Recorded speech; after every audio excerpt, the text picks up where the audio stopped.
வணக்கம். நெறைய பேர் சார் நீங்க எப்படி ஜாதகம் பார்ப்பீங்க? அந்த மாதிரி கேட்பாங்க. எதுக்குன்னா, உண்மையான ஜோதிடர் யாருன்னு கண்டுபிடிக்கிறது ரொம்ப கஷ்டம். இப்ப அது கண்டுபிடிக்கிறது எப்படின்னா, இப்ப நீங்க ஒரு ஜாதகம் குடுப்பீங்க. இங்க லக்னம்னு ஒரு இருக்கு.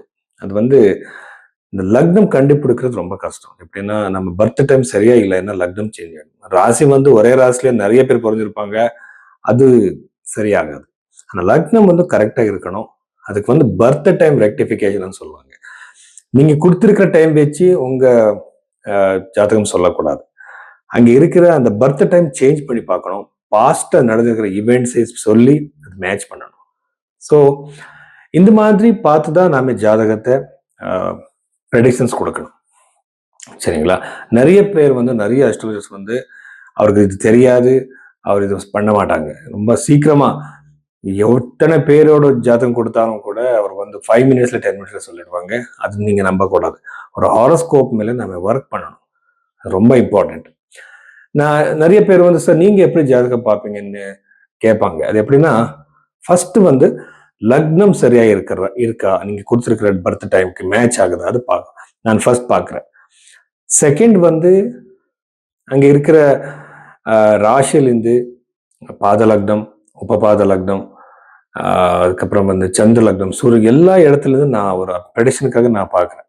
பார்த்ததுக்கு அப்புறம் கை ரேகையில இருக்கிற லைன்ஸ் அந்த இவெண்ட்டை இண்டிகேட் பண்ணுதா அதை நான் பார்க்குறேன். இங்க சைனீஸ் பாமிஸ்ட்ரி, இந்தியன் பாமிஸ்ட்ரி, நாடி பாமிஸ்ட்ரி எல்லாமே இருக்கு. பிரஸ்னம் பார்க்குறேன். இந்த ஹோராரி அஸ்ட்ராலஜர் சொல்லுவாங்க. பிரஸ்னத்துல நான் ஃபைனலைஸ் பண்ணிடுறேன். ஸோ இந்த இவெண்ட் கண்டிப்பா நடக்கும். ஸோ இந்த மாதிரி நான் ஸ்டெப் பை ஸ்டெப் சயின்டிஃபிக்காக போகிறேன். அதுக்கப்புறம் இதில் வெறும் நான் விம்சோத்தர தசை மட்டும் யூஸ் பண்ண மாட்டேன். சரதசா, யோகின் தசா, இந்த மாதிரி தசா பீரியட் எல்லாமே நான் அப்ளை பண்ணுறேன். இது புரோத் பராசரா ஓரசாஸ்திரத்தில் இருக்கு. ஸோ இந்த மாதிரி தான் நான் ப்ரெடிக்ஷன் கொடுத்துட்டு இருக்கேன். அது 100% கரெக்ட் ஆயிட்டு இருக்கு.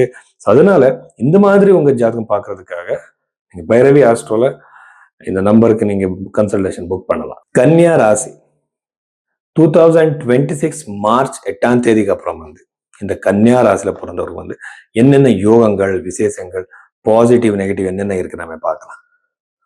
ஃபர்ஸ்ட் நாம நெகட்டிவே பார்த்துடலாம். யார் யாருக்கு இப்ப கல்யாணத்துக்காக நீங்க தேடுறீங்களோ அவர் எல்லாருக்குமே கல்யாணம் கண்டிப்பா டிலே ஆகும். இதுக்குன்னா இங்க சனி பகவான், அந்த சனி கிரகம் சப்தம பாவத்தில் இருக்கிறதுனால நிறைய பேருக்கு கண்டிப்பா திருமணம் டிலே ஆகும். ஆல்ரெடி ஏதாவது பிரச்சனை இருந்தா கோர்ட்ல அங்கே உங்க மேரிட்டல் லைஃப் பத்தி அங்கே எது கூட சால்வ் ஆகுது, அது பெருசாகிற சான்ஸ் அதிகமாகவே இருக்கு. ரெண்டாவது உங்க பார்ட்னர், உங்க லைஃப் பார்ட்னர் இல்லை, உங்க பிசினஸ் பார்ட்னர் ஆகிருக்கல, அவரு கூட ஏதாவது ஒரு சண்டே மிஸ் அண்டர்ஸ்டாண்டிங் வர்ற சான்சஸ் இருக்கு. ஸோ ஆல்ரெடி கல்யாணம் ஆனவருக்கு ஏதாவது சின்ன சின்ன விஷயங்களுக்கு சண்டே ஒரு பாதிப்பு, ஒரு டென்ஷன் ஏற்படுற சான்சஸ் அதிகமாக இருக்கு. ஜாகிரதையா இருங்க. இப்ப நம்ம ஜோதிடத்துல ஒரு இம்பார்ட்டன்ட் விஷயம் என்னன்னா, இந்த பிரச்சனையை நம்ம அது வர்றதுக்கு முன்னாடி அதை சரி பண்ணலாம். ஸோ அதை அக்செப்ட் பண்ணலாம், அதை ரிஜெக்ட் பண்ணலாம். இல்லைன்னா அந்த சுச்சுவேஷன்ல நம்ம வெளியே வந்துடலாம். ஏதாவது ஒரு நம்ம கிட்ட ஒரு இருக்கு, ஒரு ரெஸ்பான்ஸ் கொடுக்குற ஒரு சான்ஸ், ஒரு யோகம். ஆனா நிறைய பேர் அதை பண்ண மாட்டாங்க. அது எமோஷனலி ஃபீல் ஆயிடுவாங்க. அவர் மனசு என்ன தோணுதல் பண்ணிடுவாங்க. அப்படி பண்ணக்கூடாது.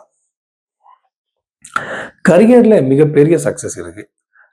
புதுசான ஒரு ஜாப் கிடைக்கிற சான்சஸ் உங்களுக்கு கண்டிப்பா இருக்கு. கன்னி ராசியில பிறந்தவருக்கு நீங்க இன்டர்வியூ கொடுத்துருக்கலாம், அங்கே சக்சஸ் இருக்கு.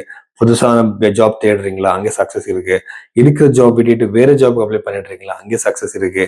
நீங்க கவர்மெண்ட் ஜாப்ல இருக்கீங்களா, அங்கே கூட உங்களுக்கு ஒரு நல்ல பொசிஷன் கிடைக்கலாம். இந்த மாதிரி பாசிபிலிட்டிஸ் எல்லாமே இருக்கு. அதுக்கப்புறம் ஜாப் விட்டுட்டு யாரெல்லாம் இந்த பிஸ்னஸ் பண்றதுக்காக ஸ்டார்ட் அப் மாதிரி இந்த பண்றது ட்ரை பண்றீங்களோ எல்லாருக்குமே ரொம்ப மிகப்பெரிய ஒரு சக்சஸ் கிடைக்கிற சான்சஸ் இருக்கு. ஷஷ்டிய பாவத்துல இருக்கிற 4 கிரகங்கள், பாப கிரகங்கள் இருக்கிறதுனால யூஸ்வலா இந்த கடன் பிரச்சனை ஏறும். பொது கடன், சார் அது வாங்கினேன், அது சரி பண்றதுக்கு இது இங்க வாங்கினேன், இந்த மாதிரி பிரச்சனை, இந்த கடன் பிரச்சனை கண்டிப்பா சரியாகாது. ஜாகிரதையா இருங்க.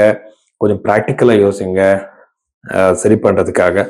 ஏதாவது ஒரு ப்ராப்பர்ட்டி டிஸ்பியூட்டோ, ஏதாவது பொருளுக்காக ஏதாவது டிஸ்பியூட் கோர்ட் வரைக்கும் போகலாம். அந்த மாதிரி டிஸ்பியூட் ஏற்படலாம். அந்த மாதிரி சான்சஸ் கன்னி ராசியில் இருக்கு. இது எல்லாமே நெகட்டிவ். நெகட்டிவ் பீரியட்ல இன்னொரு விஷயம் என்னன்னா, உங்களோட குழந்தைகள் இருந்து உங்களுக்கு ஏதாவது ஒரு மனசுக்கு நோய் ஏற்படும், பெயின் கிரியேட் ஆகும். ஸோ அவர்னால பெருசான ஒண்ணும் இல்லை, பயப்படுறது ஒண்ணும் இல்லை. இது வெறும் இண்டிகேஷன் தான்.